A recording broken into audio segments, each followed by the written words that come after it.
Hello friends, Shruti's किचनमध्ये तुमचं खूप मनापासून स्वागत आहे। आज आपण सोप्या पद्धतीने गाजरचा हलवा कसा करायचा ते बघणार आहोत। चला तर मग लगेचच सुरुवात करूया।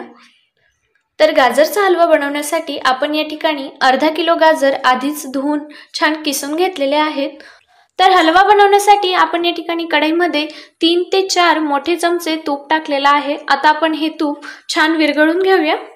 तूप या ठिकाणी विरघळून झालेला आहे। आता आपण यामध्ये जे आपण गाजर किसून घेतलेले आहेत ते टाकूया।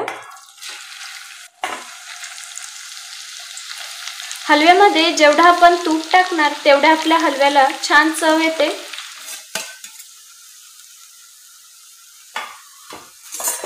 आपण याला मिक्स करून घेऊया।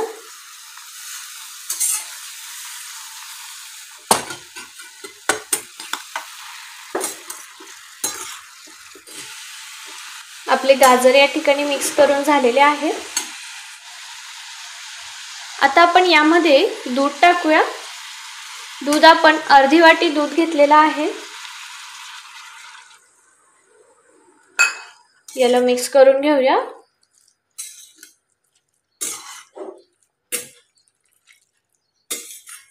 आता आपण यामध्ये साखर टाकणार आहोत। तर साखर आपल्या टेस्टनुसार टाकायची आहे। जर तुम्हाला जास्त गोड आवडत असेल तर तुम्ही जास्त टाकू शकता। मी या ठिकाणी 1 वाटी साखर घेतलेली आहे। यामधून मी अर्धी वाटी टाकलेली आहे। अर्ध्याहून जास्त वाटी टाकलेली आहे। उरलेली साखर आपण नंतर टाकूया टेस्ट करून। आता आपण यालाही छान मिक्स करून घेऊया।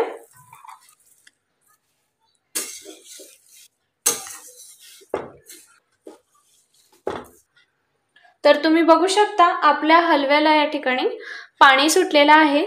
जे आपण दूध आणि साखर घातलेली आहे त्यामुळेच याला पाणी सुटलेलं आहे। आता आपण याचा गॅस अगदी कमी करायचा आहे आणि यावर झाकण ठेवायचं आहे आणि याला पूर्ण पाणी आटेपर्यंत आपल्याला शिजवून घ्यायचं आहे। अजिबात आपल्याला गॅस वाढवायचा नाहीये। मंद आचेवरच याला शिजवून घेणार आहोत आपण। तर फ्रेंड्स, तुम्ही बघू शकता आपल्या हलव्याचं पूर्ण पाणी या ठिकाणी आटून झालेलं आहे। मस्त कोरडा झालेला आहे। आता आपण यामध्ये थोडीशी वेलचीची पूड करून घेतलेली आहे ती टाकूया।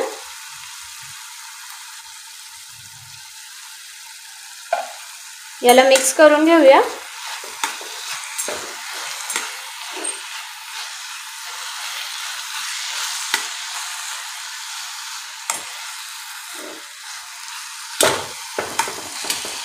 आता आपण यामध्ये थोडेसे बदाम कुटून घेतलेले आहेत ते टाकूया।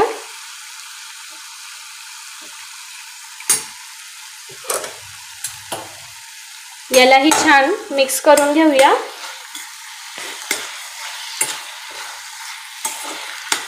तर तुम्ही बघू शकता आपल्या या ठिकाणी छान असा हलवा बनवून झालेला आहे। खूप असं सोप्या पद्धतीने आपण हा बनवलेला आहे। तुम्ही बघू शकता मस्त असा हलवा तयार आहे। आता आपण याला सर्व करूया आणि याचा गॅस बंद करूया। तर फ्रेंड्स, तुम्ही बघू शकता आपला मस्त असा गाजरचा हलवा बनवून झालेला आहे। आपण हा खूप सोप्या पद्धतीने बनवलेला आहे। तुम्ही देखील ही पद्धत वापरून नक्की हलवा बनवून बघा आणि तुम्हाला ही पद्धत कशी वाटली हे कमेंटमध्ये सांगायला विसरू नका। सोबतच व्हिडिओला लाईक नक्की करा आणि चॅनलला सबस्क्राइब करायला विसरू नका। भेटूया अशाच एका नवीन रेसिपी सोबत। धन्यवाद।